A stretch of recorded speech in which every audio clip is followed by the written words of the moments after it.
Let's now look at economic representations and critical discourse analysis.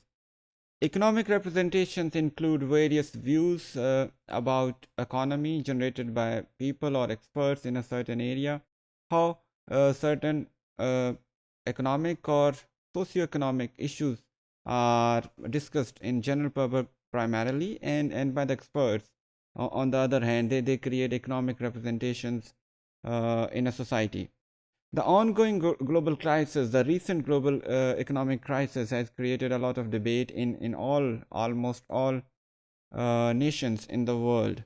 And many experts, policymakers, government stakeholders, and the public, they discuss its effects, its causes, and various offshoots in terms of unemployment, stagnant growth, and increasing inequality, socioeconomic inequality in various societies of the world.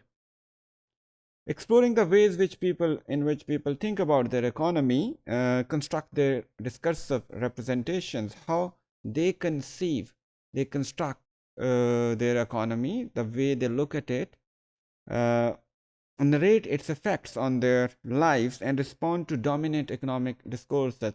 By dominant economic discourses, we mean maybe the national discourse or government's discourse, which is generated.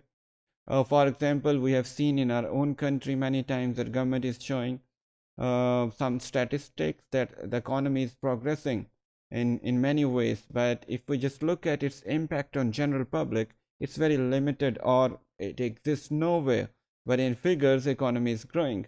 So how people view such situations, that's very important. That makes economic representations, everyday economic representations in real sense.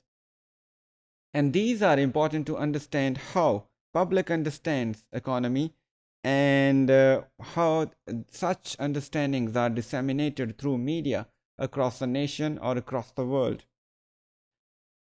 These at times conflicting economic representations, the way global, national, or local economies are perceived, conceived, and depicted between institutional stakeholders and the public are very important to be understood.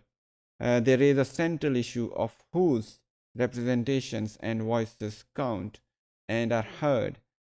Uh, who are the stakeholders? Either it's the public or government's facts and figures, government's representatives' facts and figures which are being counted, or it's something, a mixture of it. It's very important to understand them to see what is being followed by a certain state policy. Understanding economic resources is also an important way in which people organize how to make sense of their lives and how to estimate their agency as a social actor or social agent. Because knowing economic resources of themselves and their national collective resources is something which may empower or the otherwise to these people or disempower to these people. So this gives them some kind of strength, emotional, psychological, or economic strength through based on which they can develop certain ideologies. Are the representations, narrations, discourses which are generated by a common public and knowledge of the economy as constructed by people valid in their own right, or are they being considered as some weak or maybe according to some cheap economics?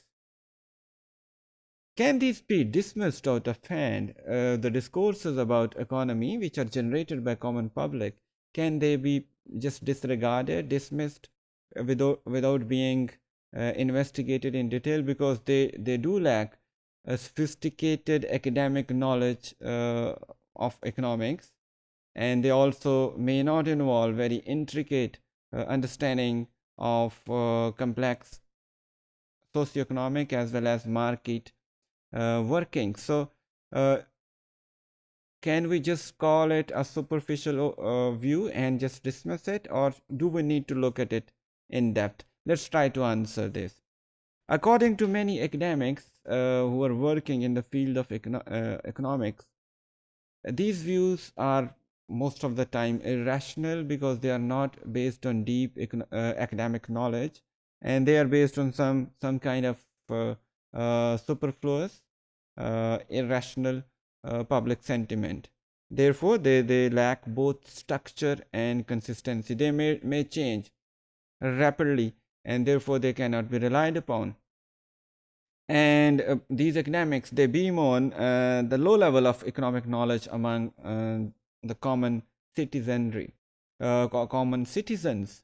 So well, we cannot ignore this, we cannot deny this, that the common people do lack sophisticated academic knowledge, and they don't need it, because they don't have to analyze the situation from a certain economically philosophical perspective. Rather, they have to see it from an everyday perspective, the way they live it. And that is more important, that they should understand that what kind of impact any state policy is creating upon them.